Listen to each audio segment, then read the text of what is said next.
భద్రాచలంలో రాములోరి పెండ్లైతాంది. అక్కడి నుంచి లైవ్ చూద్దాం. ఆదిశంకరాచార్యుల వారు, రెండవ వారు భగవద్రామానుజుల వారు, మూడవ వారు మధ్వాచార్యుల వారు. ఈ ముగ్గురిని ఆచార్యత్రయం అని పిలుస్తాం మనం. దీనిలో ముందుగా ఉండేటువంటి ఆదిశంకరుల 1000 ఏళ్ల ఆ సంవత్సరంలో మనం లేం. ఆ ధన్యత మనం పొందల. మళ్ళీ మధ్వాచార్యుల వారి సహస్రాబ్దిలో ఉండే అవకాశం లేదు. మళ్ళీ 120 సంవత్సరాల తర్వాత వస్తుంది. అప్పటిదాకా బతుకుతామా? బతికితే మంచిదనుకోండి, బతకలేం కదా. అంటే ముగ్గురు మహాచార్యుల యొక్క సహస్రాబ్దులలో ఆదిశంకరులది పాల్గొలేకపోయాం. 300 సంవత్సరాలు దాటిపోయిందో, 1000 సంవత్సరాలు దాటిపోయిందో. మధ్వాచార్య వారి సహస్రాబ్దిలో మనం ఉండలేం. మన అదృష్టం కొద్దీ, మన భాగ్యం కొద్దీ మధ్య మణిపూసలా ప్రకాశించే భగవద్రామానుజుల సహస్రాబ్ది ఉత్సవం సమయంలో మనం ఉండగలుగుతున్నాం. అది మన గొప్పతనం, మన అదృష్టం. ఈ ముగ్గురు ఆచార్యులలో వీరు ఈ సంప్రదాయం వారా, ఆ సంప్రదాయం వారా అనుకోకుండా అందరూ కూడా ఆచరించవలసినటువంటి గొప్ప ఆచార్యుల సహస్రాబ్ది ఉత్సవం. ఆ సహస్రాబ్ది ఉత్సవం భద్రాచలంలో ఒక ప్రత్యేకతను సంతరించుకున్నది. ఈ శ్రీరామనవమి కళ్యాణ మహోత్సవం భగవద్రామానుజుల ఆధ్వర్యంలో జరిగేటట్లుగా మొట్టమొదటిసారిగా ఎప్పుడు వేయించేశారో తెలియదు కానీ సీతారామ కళ్యాణ మహోత్సవానికి భగవద్రామానుజులు విచ్చేసి కూర్చుని నిర్వహించే ఒక గొప్ప సందర్భం మనం మాత్రమే చూడగలుగుతున్నాం. ఇది ఒక గొప్ప అదృష్టం మనకి. అట్లా రామానుజాచార్య స్వామి సంప్రదాయానికి సంబంధించినదే ఈ ఆలయం. రామానుజ సంప్రదాయానికి చెందినవాడే భక్త రామదాసు గారు. ఆయన యొక్క కట్టిన వ్యవస్థ, ఆయన నిలిపినటువంటి వ్యవస్థ, ఆయన చూపించినటువంటి గొప్ప మణిదీపం మన భద్రాచలం. అలాంటి దివ్యక్షేత్రంలో సీతారామ కళ్యాణ మహోత్సవంలో మనం ఉన్నాం. ఈనాటి కళ్యాణాన్ని తమ యొక్క ఆధ్వర్యంలో నిర్వహించేటట్లుగా భగవద్రామానుజులు వేయించేసి ఉండి మన ఈ కార్యక్రమానికి వారు పెద్దలై, ఇక్కడ పెళ్లి పెద్దలై వేయించేసి ఉన్నారు.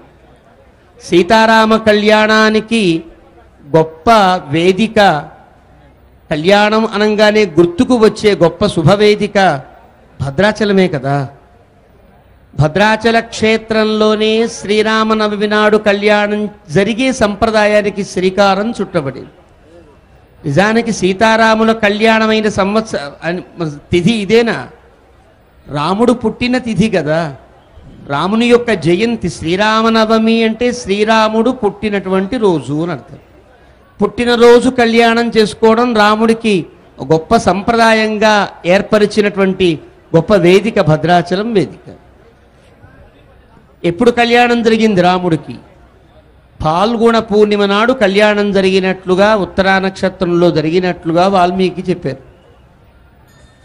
కానీ భద్రాచలంలో శ్రీరామనవమి నాడు ఆచరిస్తాం. ఎందువల్లనంటే ఆలయ సంప్రదాయాలు తెలియాలి, ఆగమ సంప్రదాయాలు తెలియాలి. తెలియకుండా మాట్లాడడం అజ్ఞానానికి నిదర్శనం అవుతుంది.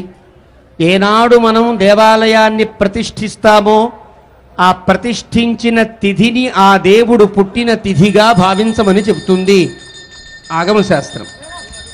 ఆ క్రమంలో మనకి భద్రాచలంలో రామచంద్ర ప్రభువు ఆనాడు త్రేతాయుగంలో అవతరించినటువంటి ఆనాటినే ఇక్కడ ఈ వైకుంఠరాముడై రామచంద్ర ప్రభువు అవతరించిన ఈ సమయాన్ని అదే తిథిగా గుర్తించి రామదాసు కాలంలో శ్రీరామ నవమి నాడే కళ్యాణ మహోత్సవం జరిపేటట్లుగా పెద్దల యొక్క సాన్నిధ్యంలో ఒక గొప్ప నిర్ణయం జరిగింది.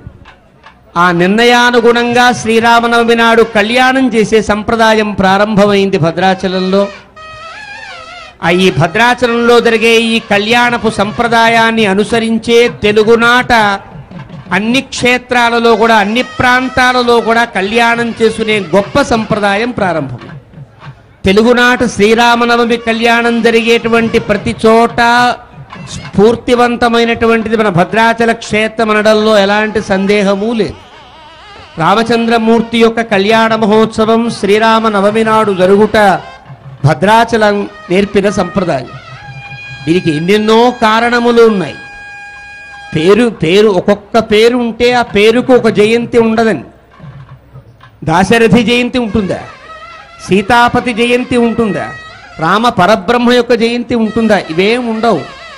రాముడు అనే రూపంతో భగవంతుడు అవతరించినప్పుడు రాముడికి సంబంధించిన తిథినే, ఆ జయంతినే అన్ని దేవుళ్ళకి వాడుకోవడం అనేది పెద్దలు నేర్పిన పద్ధతి. మందబుద్ధులకు అర్థం కాని పద్ధతి. అర్థం చేసుకోవడంలోనే ఉంటుంది సంప్రదాయం.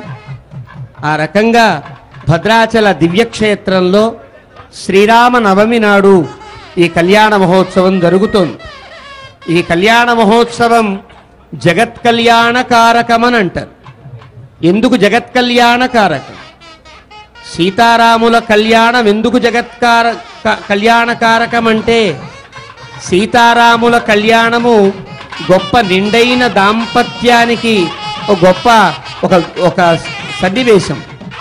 అలాంటి నిండైన దాంపత్యానికి ఒక స్ఫూర్తివంతమైన సీతారాముల కళ్యాణం భద్రాచలంలో జరగడం, ఆ భద్రాచలంలో జరిగే కళ్యాణ మహోత్సవం అనుకూల దాంపత్యాన్ని, కుటుంబ వృద్ధిని కలిగించడం అనేది మనకి పెద్దలు నిర్ణయించిన నిర్ణయం. ఆ రకంగా సీతారాముల కళ్యాణం జగత్ కళ్యాణంగా వేదిక మీద ప్రారంభం కాబోతోంది. అర్చక స్వాముల యొక్క యాజ్ఞిక ప్రక్రియతో కళ్యాణం ప్రారంభమవుతుంది.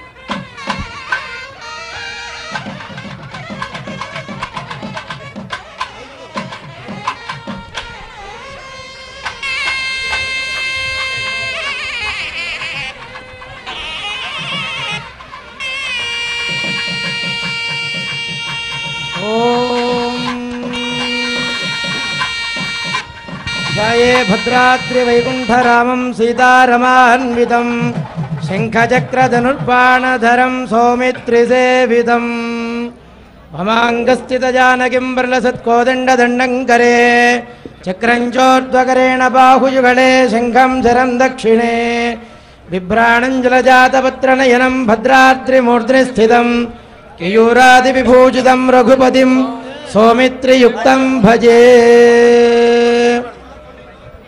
पृथिव्याः प्राणनायं या संकल्प्या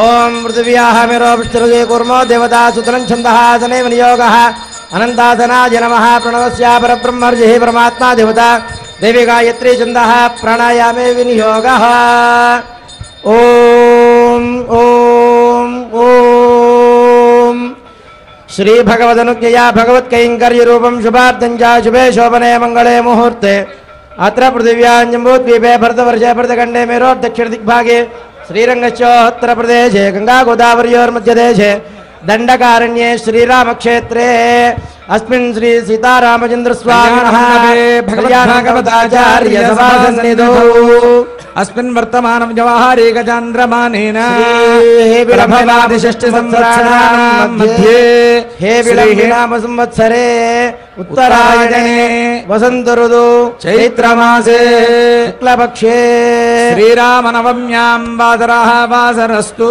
सौम्यवासरे शुभयोगे शुभकरण एवं गुणविशेषण विशिष्टायाम्